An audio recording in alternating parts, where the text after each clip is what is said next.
Hi, this is Vizi Pro 3 channel. In today's video, I will show you how to remove account from your favorite list on Facebook. Before we get started, don't forget to subscribe and turn on the notification to keep you updated about this channel. So, let's go! Facebook allows users to remove favorites when they no longer want someone post to appear on their feeds. You can remove feed in the Facebook mobile app by like this. In this video, we'll show you how to do it. So first of all, of course, we have to open our Facebook. Now you can go to your favorite section. You can just tap on the three lines over here. You can tap on the search bar and enter the favorites. There is the favorites. You can tap on that.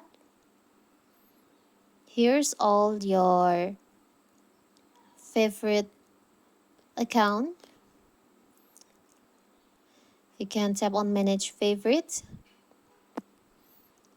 Here's all the page and friends on your favorite list.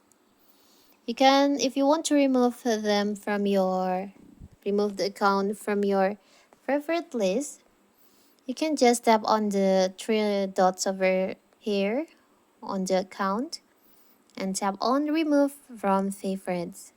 So it will be removed from your favorite list. So simple, right? And you can add them to your favorite list again anytime. So that is how to remove favorites account from your Facebook. Don't forget to like and subscribe and turn on the notification to keep you updated about this channel. Thank you and see you.